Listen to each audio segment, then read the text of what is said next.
Bonjour à toutes et à tous, ou plutôt je devrais dire bonsoir, parce qu'à l'heure où on tourne cette vidéo, il est minuit et demi. Ouais, minuit 20. Donc si vous voyez nos têtes un petit peu fatiguées, c'est normal. Il est tard, on a fini le live, on a mangé, et puis ensuite on a regardé Skyfall, on l'a re-regardé en entier. Et c'est ce film dont on va vous parler aujourd'hui, donc Skyfall, sorti en 2012, réalisé par Sam Mendes. Un film incroyable qu'on avait déjà vu tous, enfin plus ou moins, je crois que Alan ne l'avait pas vu et Mathias également. Mais sinon Tom et moi on l'avait déjà vu. Je pense que c'est un film que vous avez déjà vu. En tout cas, si vous ne l'avez pas vu, allez le voir avant de regarder cette critique, puisqu'on va spoiler et que comme ça vous ne serez pas déçus. Ronson y est resté. Vous savez tous deux ce qui est en jeu. On dirait que j'arrive au bout de la route. Tirez, mon Dieu, tirez!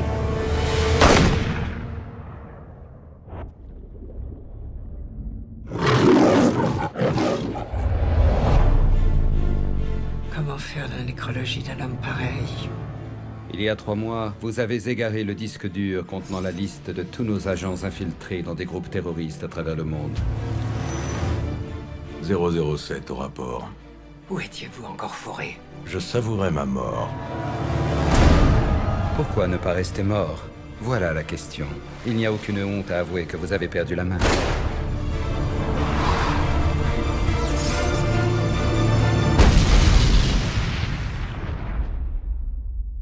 Ce n'était pas elle qu'il visait. Il voulait qu'elle voie tout. Bienvenue au nouvel MI6. Je suis votre nouvel armurier. Vous plaisantez, j'espère. Walter PPK 9 mm short, encodé avec vos empreintes palmaires. Vous seul pouvez l'utiliser. Moins un engin de mort aveugle qu'un accessoire customisé. Q, 007. je veux rencontrer votre employeur. Que savez-vous de la peur? Je les connais toutes. Pas celle qui vous attend. Celle qu'il vous réserve. Tu t'es vu à courser des espions? L'Angleterre, le MI6. Elle t'a envoyé sur ma piste sachant que tu n'étais pas prêt et que tu avais toutes les chances de mourir. Maman a vraiment été méchante. On est des durs à cuire, toi et moi. Voilà ce qu'elle a fait de nous. On a tous besoin d'un hobby. Pourquoi? C'est quoi le tien? La résurrection.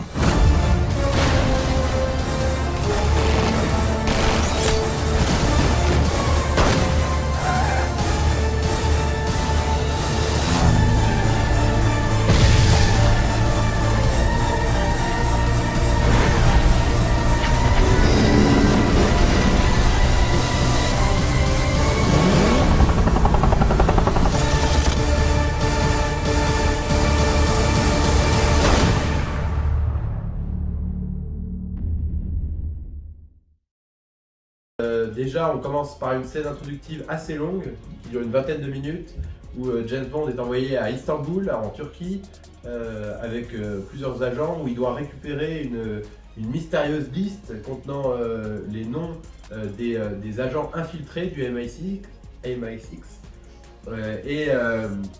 Et donc, il y a une scène sur un train, etc. Et puis finalement, M, qui est la chef du MI6, londonien, décide de tirer. Il y a un champ de tir possible entre le méchant, celui qui a la liste. C'est un petit peu réducteur de parler de méchant et de gentil, mais enfin c'est plus simple à comprendre.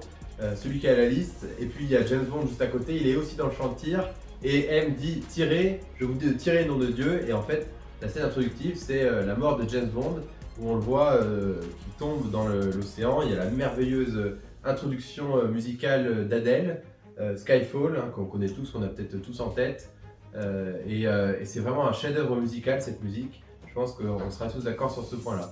Donc en fait, et ça tout le monde s'en doutait, je pense, en tout cas en tant que spectateur, James Bond n'est pas mort, puisque sinon le film aurait duré 20 minutes, ça aurait été un petit peu bizarre, et donc il revient, mais on sent qu'il a quand même perdu une partie de lui-même, une partie de son talent. Il est beaucoup moins productif. Il a eu une balle, comme il est tombé, etc., il a eu une balle au niveau de l'épaule, donc il est vraiment blessé. Donc on voit qu'il revient ensuite dans le film, on le voit s'entraîner de nouveau. C'est plus le James Bond talentueux qu'on connaît. Il fait aussi pas mal d'erreurs sur le plan technique. où il n'arrive plus à faire de cible, il n'arrive plus à faire autant de pompes, autant de traction qu'avant.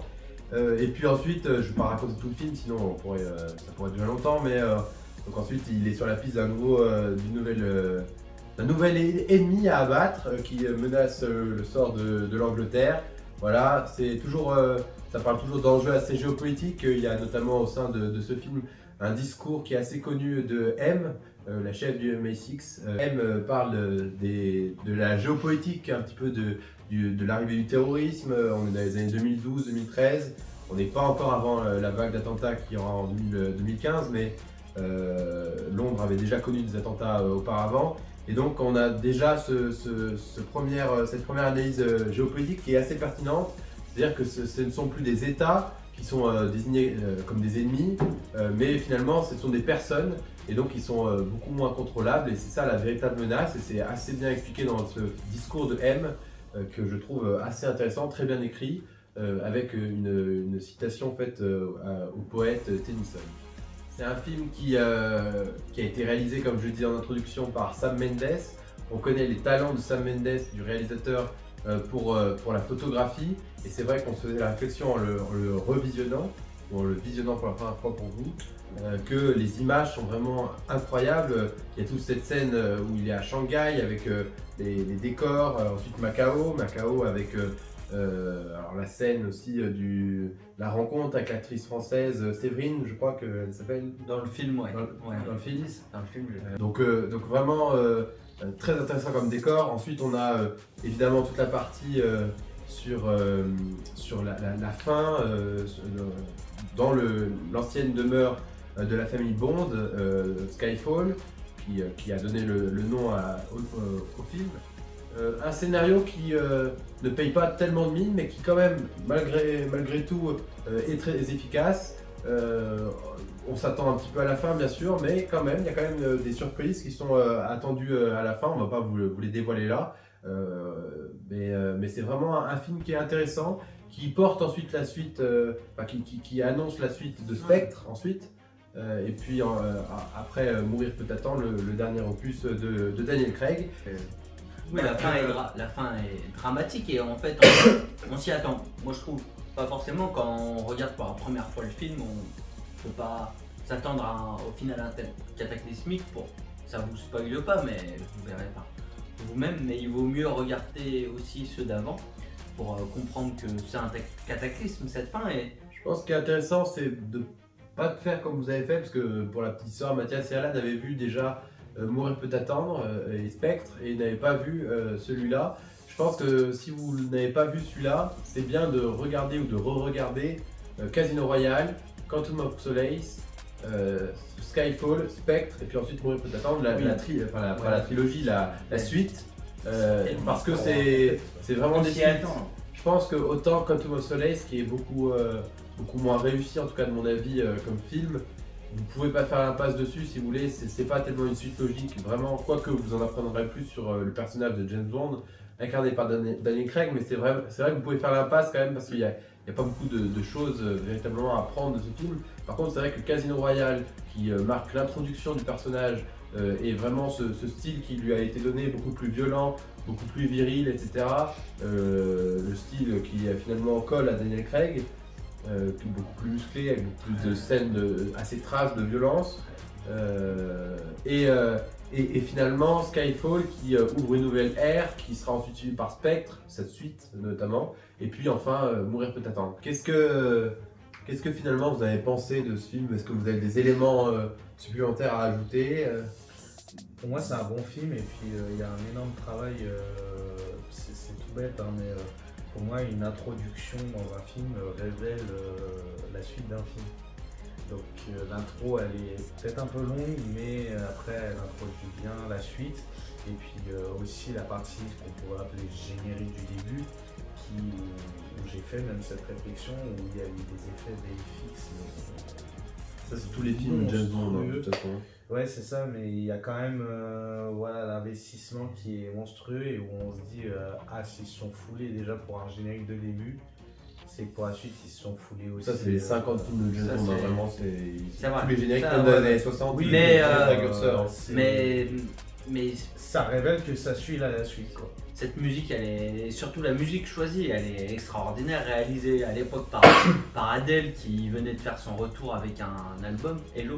Non, j'ai plus le nom. Si, je crois. Je crois que ça s'appelait comme ça, elle signait son grand retour. Je trouve que c'est la meilleure introduction avec celle de Spectre, Writing on the Wall.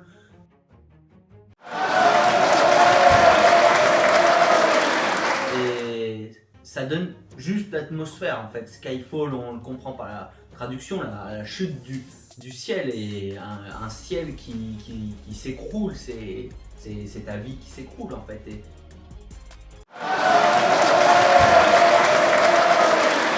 c'est vrai que ça introduit très bien le film qui cherche à nous rappeler que tous les codes évoluent, on commence à remettre en cause le rôle des espions, on se dit que les 007 peuvent peut-être être remplacés par l'informatique, tout ça, et ça permet de rappeler que les 007 sont toujours utiles sur le terrain.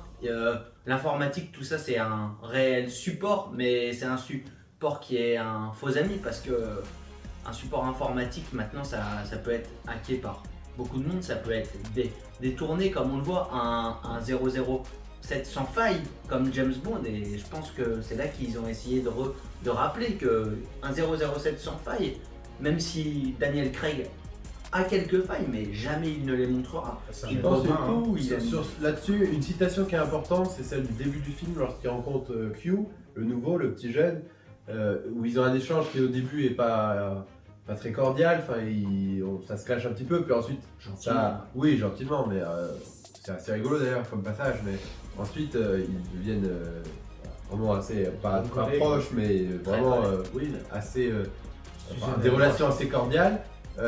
Mais je pense que ce qui est intéressant dans ce que tu disais pour développer, c'est ils ont un échange à un moment donné et lui, donc, qui est informaticien, il dit je peux faire plus de dégâts à 8h du matin avec encore en pyjama avec mon premier pudding ou un truc de la sorte, premier thé, que vous en un an sur le terrain. Et là James Bond répond oui, mais alors à quoi servons-nous? Pourquoi est-ce qu'on est encore envoyé sur le terrain? Et lui il répond oui, mais alors des fois il faut bien appuyer sur la gâchette. Et là James Bond a quand même cette phrase intéressante qui dit ou pas. Et c'est là qu'il faut décider, et difficile d'en juger en pyjama. Là où je veux en venir, c'est que ça c'est ce qu'il dit dans le film. Après on peut en faire une analyse assez sur le plan géopolitique. Le problème des drones et toute cette nouvelle technologie qui se développe, c'est qu'on a déshumanisé entre guillemets la guerre, c'est-à-dire que maintenant il suffit d'appuyer sur un bouton d'un clavier, je schématise, mais en gros c'est ça, pour tuer des personnes. Et en fait on n'a plus la réelle conscience, et je parle de on, mais nous c'est facile de dire ça, on n'est pas sur le terrain, on n'est pas des militaires, donc bien sûr qu'on n'a pas ce rapport-là, mais je veux dire, ça a quand même désacralisé ce qu'était la guerre, c'est-à-dire qu'avant, il y avait quand même un soldat sur le terrain qui choisissait de tuer ou de ne pas tuer, mais en tout cas qui prenait la décision. Et s'il prenait la décision de tuer, cette décision elle devait être justifiée, etc. Là maintenant, on a beaucoup moins ce rapport parce qu'il suffit d'appuyer sur un bouton. C'est vraiment pour rappeler qu'un 007 ça s'est évolué et c'est la personne qui s'est évoluée le plus rapidement. James Bond il est revenu, il n'était pas forcément apte et pourtant il est revenu, il s'est formé et on avait confiance en cette personne, on a confiance en un homme et en une machine, et je pense que c'est quelque chose que on voit peut-être pas assez, mais ce film c'est vraiment là pour rappeler que les hommes savent encore prendre des décisions rationnelles comparé à l'informatique. L'informatique il est pas rationnel, il est contrôlé. Bah, il est encore contrôlé par l'homme, mais le film est quand même bien différent de la réalité, c'est quand même très romancé, mais c'est vrai que c'est intéressant sur cette réflexion de justement l'informatique, etc. Est-ce que vous avez, par exemple Mathias, un avis à donner sur le film général avant qu'on passe à la conclusion? Bah, moi c'est vrai que je me concentre toujours sur les films, peut-être un petit peu moins sur ces aspects, je suis peut-être plus quand je regarde film, bah, regarder les scènes d'action, voir si ça me plaît, les décors aussi, c'est vrai que dans James Bond ils sont très beaux, bah, les musiques d'introduction, ça, moi j'ai que regardé la série Daniel Craig, quelques autres séries qu'elles sont incroyables. Et mais après, moi de ce que je retiens, c'est que c'est vrai sur sur cette série avec Daniel Craig, Skyfall, c'est vrai que c'est un peu un... Ça regroupe un petit peu tout ce qu'on peut retrouver un peu dans les autres films, dans Casino Royale, dans Spectre, dans Moi peut attendre. C'est vrai que celui-là, c'est un peu un condensé, c'est ce qui fait qu'il est vraiment bien. Moi, je le trouvais assez, il y avait certaines scènes, je me disais, oh là, ça aurait peut-être pu être un poème plus spectaculaire, oh là, tiens, il aurait pu avoir un peu plus d'action, mais en fait, tout ça regroupé, ça fait très probablement un des meilleurs James Bond que j'ai jamais vu. Et ça reste quand même James Bond, ça reste 007, il y a quand même de l'action, bon, un petit peu de sang, mais ça, voilà. Là, non, pas au final sur celui-là, pas plus que ça, mais en fait, il y a tout ce qui fait un bon James, un bon espion, un très bon méchant qui joue vraiment très bien, des scènes quand même assez des scènes d'action, ça tire un petit peu, ça se défend, quelques scènes en voiture, c'est un classique, et après quelques scènes forcément spectaculaires. Voilà, le micro, tout ça, on va pas trop spoiler, non. On peut aller de voir d'abord et de voir notre critique après, mais c'est un bon James Bond. Franchement, il est bien, il est intéressant. Et c'est en fait une bonne conclusion à ce film, c'est un chef-d'œuvre tant sur le plan scénaristique que sur le rôle des personnages. James Bond, on sait qu'il jouera toujours bien, Daniel Craig, on sait qu'il jouera toujours bien, mais c'est le monde que tu mets autour, et c'est un peu ce que je reproche au dernier film, l'acteur qui joue le méchant dans le dernier film, il est bien. Rami Malek, il est bien, il joue bien. C'est un bon acteur, mais il est pas dans son rôle, ouais, il est trop, c'est trop particulier, c'est mal filmé, c'est un peu un spin-off. Différemment, ils ont voulu, je pense, dans Mourir peut attendre, copier la même scénographie que Skyfall, c'est-à-dire que dans Mourir peut attendre aussi, le méchant, il n'est dévoilé que dans la seconde partie du film, au bout d'1 heure, 1h10 de film. Skyfall, c'est pareil, il faut attendre une bonne heure de film avant de voir le vrai méchant et voir qui commence à apparaître dans les scènes d'action. Mais je trouve que c'est beaucoup plus... Et donc je pense, ce que je disais, qu'ils ont voulu refaire la même chose, parce que ça avait bien marché dans Skyfall, mais je pense, c'est mon avis, ça n'engage que moi, mais je pense, du coup, toi, tu es assez d'accord, peut-être vous aussi, c'est que ça marche beaucoup moins bien dans Mourir peut attendre. Voilà, merci beaucoup de nous avoir suivis, c'était une vidéo encore intéressante, j'espère passionnante pour vous à regarder, en tout cas pour les fans de James Bond. Merci beaucoup de nous suivre, vous êtes de plus en plus nombreux. Abonnez-vous à notre chaîne YouTube si ce n'est pas fait, en cliquant sur la cloche également pour être informé des sorties de vidéos ou des lives qu'on fait maintenant. Merci de nous suivre aussi sur notre compte Instagram si ce n'est pas déjà fait, on est assez actifs là-bas pour suivre l'actualité notamment.